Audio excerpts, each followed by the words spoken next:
টাটকা কাঁকড়া যাকে বলতে হবে, একদম পুরো সতেজ, সবে ধরেছে কালকে, ধরে আর পাঠিয়েছে। দেখো দেখো একদম বাস।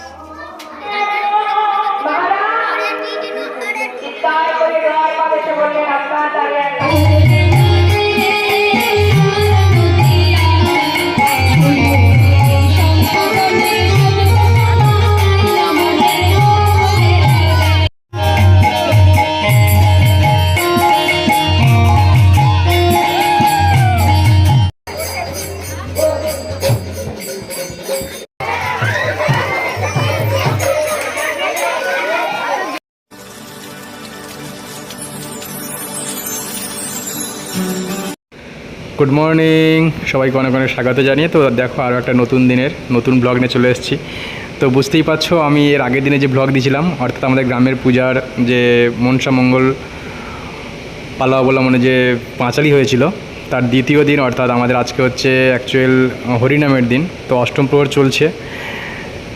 আর এদিকে দেখো সকালবেলা আমরা দিদিভাইকে নিয়ে বসে পড়েছি এখন এই যে কাঁকড়া নিয়ে। এবং এই যে কাঁকড়াটা কত, আজ থেকে মিনিমাম না হলে অন্তত 8 থেকে 9 বছর পরে অন্তত আমরা এই কাঁকড়াটা মানে ভালোভাবে, মানে এত সুন্দর, মানে জীবন্ত দেখলাম আর কি।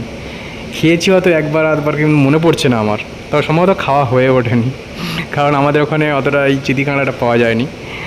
আর এই দেখো দিদিভাই দেখো খুশ হয়ে গেছে, কারণ বোন পাঠিয়েছে বলে কথা, একদম সতেজ কাঁকড়া ধরে পাঠিয়েছে। তো যাই হোক, অনেক দিন পরে আমরাও কাঁকড়া পেয়ে খুশি। আর এই যে অনেকটাই পাঠিয়েছে এবং সব জীবন্ত আছে। তো দেখা যাক, কিছু কিছু রেখে দিয়ে আর অল্প কিছু আজকে রান্না করা হবে। আর এইদিকে দেখো দিদিভাই এখন কাটতেও লেগে গেছে কাঁকড়া, পাশে এই যে চিংড়ি। তো ওদিকে এখন মাছ কাটা চলছে, এদিকে আমাদের দুটো ওস্তাদ দেখো এখন রানা ত্রিহান লেগে গেছে এখন চিপস খেতে। এখন চিপস খাওয়া নয় বা এই যে কুরকুরে ফুরকুরে এগুলো খাবে না, ওর ভিতরে যে গিফট থাকে বিভিন্ন রকম খেলনা, সেইগুলো পাওয়ার আশা দেখো কতগুলো কিনে এনেছে। আর এই যে তারপরে আমাকে প্রত্যেকটা বছরের মতো এবছরও সব পাড়া ছেলেরা ডাকে, বিশেষ করে যখন এই স্টেজ সাজানো হয়। তো এসে যতটা পারি একটু হেল্প করি সবার সাথে, ভালোও লাগে সবার সাথে এসে গ্রামের একটা অনুষ্ঠানে স্টেজ ফেজ সাজাতে। তো দেখো এবছরে আবার একটু যদি অন্যরকমভাবে বেশ বড় করে, বড় আকারে সাজানো হচ্ছিলো স্টেজটা, তো খুব সুন্দর লাগছিল। আর তোমরাও দেখে বলো যে কেমনভাবে স্টেজটা হচ্ছে আমাদের। আজকে রাত্রিবেলা এখানেই হচ্ছে আমাদের যে বড় দলের যে হরিনাম সংকীর্তন, আজকে এখানেই মানে পরিবেশন করা হবে। তো দেখো তোমরা।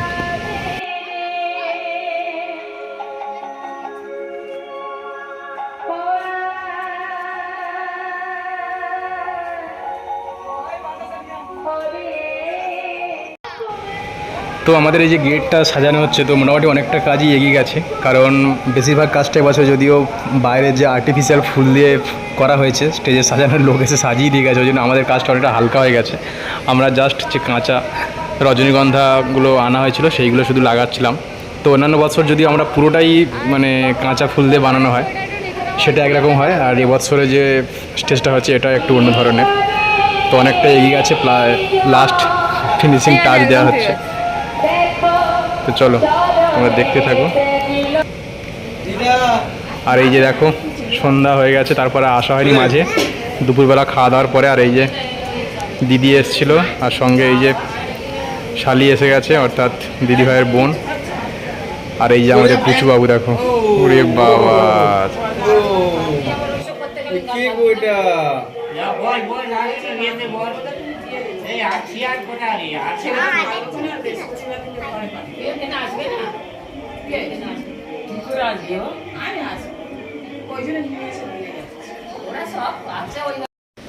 আর এদিকে আমাদের ম্যাডামজি লেগে গেছিলো লুচি ভাজতে, যে এখানে লুচি ভাজা চলছে এখানে। আর বাড়িতে যদিও এমন কোনো এবছরে গেস্ট নেই, কারণ মন মেজাজ কারোরই ভালো নেই। ওই সময় জামাইবাবু আমাদের হসপিটালে অ্যাডমিট ছিল। তারপরে এই যে এখানে এখন এই যে হরিনাম শুরু হয়ে গেছিলো, প্রথম দল উঠেছিল।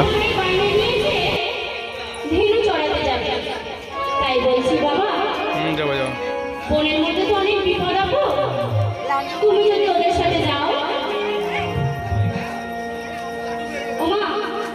তোমার কোনো চিন্তা নেই তো? আমি চলো চলো। কানের কেশগুলোকেও স্পর্শ করতে পারবে না। তখন মা যশোমতী কানাইকে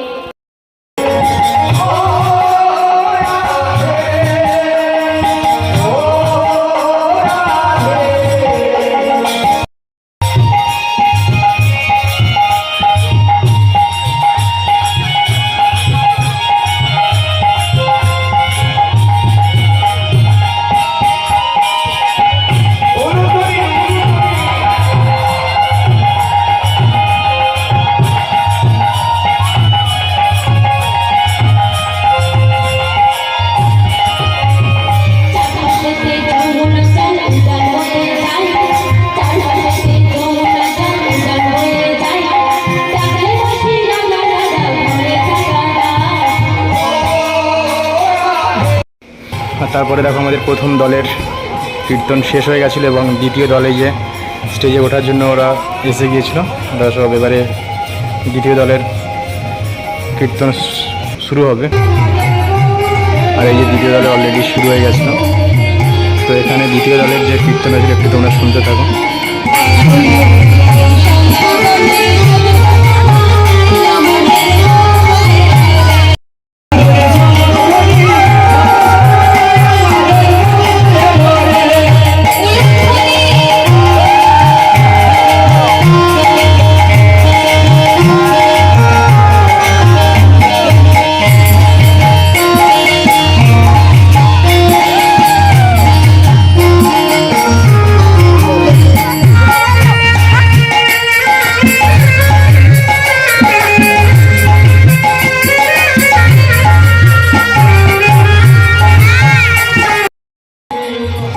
আর এই সময় দেখো অনেকটা রাত হয়ে গেছে, বাবুদেরকে বলছি চল গিয়ে ঘুমাবি চল, কিন্তু ছোট বাচ্চারা ওদের চোখে ঘুম নেই।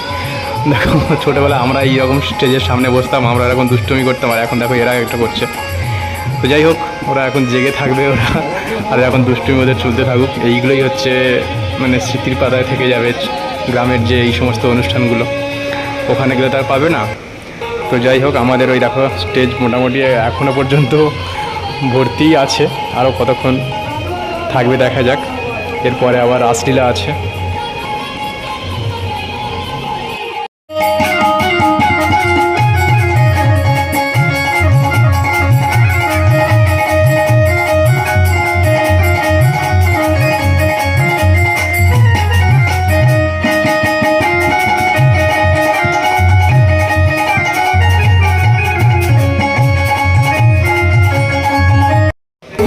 তারপরে দেখো আমাদের হচ্ছে অনুষ্ঠানের শেষ পালা কীর্তন, অর্থাৎ যে মেন আকর্ষণ সেই রাসলীলা শুরু হয়ে গেছিলো এই সময়।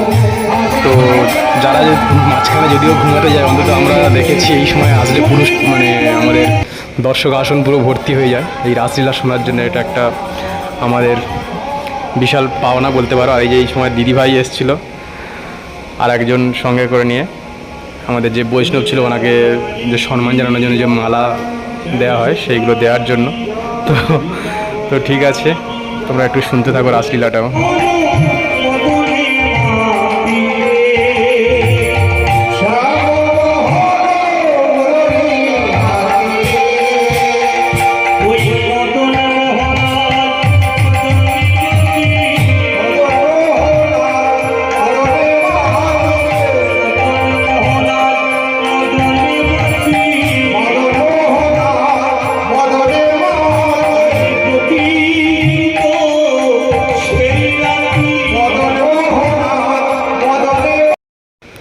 আর এই দেখো অবশেষে মোটামুটি ভোরের আলো ফুটে গেছে, অর্থাৎ আমাদের রাসলীলাও প্রায় শেষ পর্ব চলছে।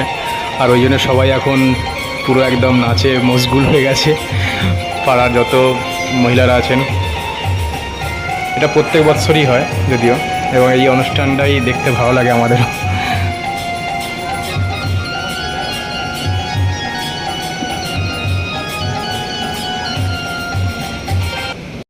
আর তারপরে চলে এসছে আমাদের যে মহাপ্রভুর যেখানে মেন মানে মালসাগুলো আছে, সেখানে হচ্ছে বাবার এই যে বাতাসা মানে আমাদের মানসিক করা ছিল, সেইটা পূজা দেওয়ার জন্য এটা এসেছিলাম আমি ভিতরে। আর এখানে এসে তোমাদের ভেতরটাও দেখালাম।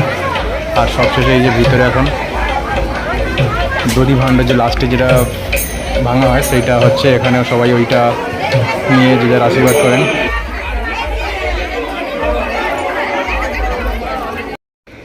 আর এই যে আরও একটা বিশেষ আকর্ষণ দেখো এখানে, এবার হচ্ছে বাতাসা যে হরিণট হবে সেই হরিণটের জন্য এই যে এখানে কি হারে দেখো এখানে সব বাতাসা হরিণট সব এখানে ঘুরানো হচ্ছে দেখো।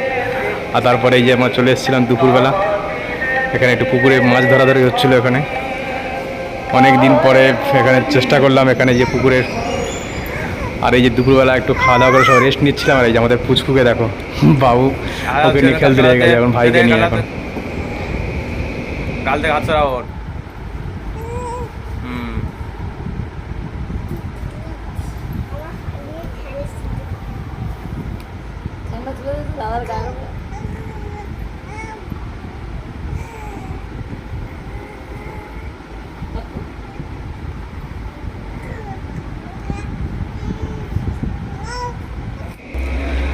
আর এই যে নেক্সট দিন অর্থাৎ আমাদের তারপরের দিনে হরিনামের পরের দিন কালী পূজা হয়। সেই কালী পূজার সন্ধ্যাবেলা চলে এসেছিলাম। আমাদের দেখো কত সুন্দরভাবে মণ্ডপটা সাজানো হয়েছিল কালী মায়ের জন্য। আর এই যে আমরা সন্ধ্যাবেলা বাবুকে নিয়ে বেরিয়ে পড়েছিলাম, এই যে গুড্ডু ভাইকে নিয়ে সবাইকে নিয়ে বেরিয়ে পড়েছিলাম। আর এই যে আমাদের এখন ঠাকুর আনতে যাওয়া হচ্ছে। প্রত্যেকে তো এই সময় একদম পুরো বিশাল আনন্দ করা হয় এই সময়। তো যাই হোক বাবু ওর মধ্যে যাওয়ার চেষ্টা করছিল যে ঢুকে নাচ করার, কিন্তু আমরা ওকে যেতে দিইনি। কোথায় কি বড়রা আছে, যা অবস্থা কোথায় লেগে টেগে যাবে, ওই জন্য পাঠাইনি। আর এবছর আরও একটা ব্যাপার হয়ে গেছে, আমাদের দুটো পাড়া একসাথে পুজো হচ্ছিল।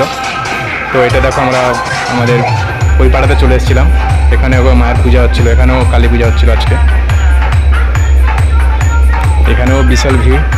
তো যাই হোক দুটো মানে আলাদা আলাদা ডেটে হলে মানে এই পাড়ার মানুষ ওই পাড়াতে যান বা ওই পাড়ার মানুষ এই পাড়াতে আসেন, কিন্তু এবছর একটা টাইমে হয়ে গিয়ে একটু মুশকিল হয়ে গেছে। যাই হোক আমাদের দেখা হতো না, যে এবছর আমাদের পুজোর জন্য এসেছি বলে আমাদের এই পাড়ার পুজোটাও দেখা হয়ে গেল, এটা একটা ভালোও লাগলো। আর এই যে আমাদের পাড়াতে চলে এসেছিলাম, এসে এখানে আমাদের এই যে ঠাকুরমশাই এখন মায়েকে মালাগুলো সব পরিয়ে দিচ্ছিলেন। এবং এই সময় প্রায় আমাদের মণ্ডপ মানে খালি হয়ে গেছিলো সব ঠাকুর আনার পরে। তো আমরা ছিলাম এখানে। আর এই যে এবারে এই যে ডালা ফালাগুলো সব অলরেডি গ্রামের মানুষরা দিতে শুরু করেছিলেন।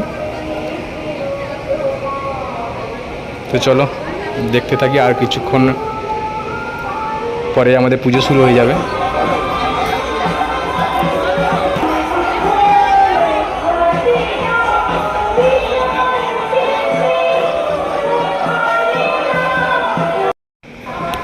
আর এই যে দেখো আমাদের ঠাকুরমশাই যে মাকে বিভিন্ন যে অস্ত্র সজ্জায় সজ্জিত করে দিলেন। আর এই যে দুই ওস্তাদের চোখে ঘুম নেই, সবাই প্রায় ফাঁকা হয়ে গেছে, কিন্তু ওস্তাদ দুটোকে বলছি বাড়ি চলে, এবার গিয়ে খেয়ে দিয়ে ঘুমাবি চল, ওদের চোখে ঘুম নেই দেখো, বলছে না আরও একটু থাকবো।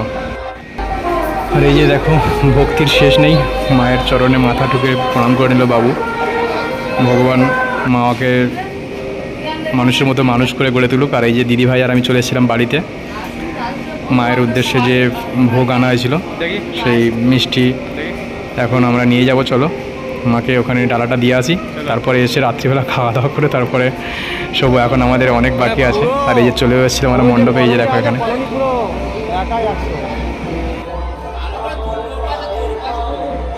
তো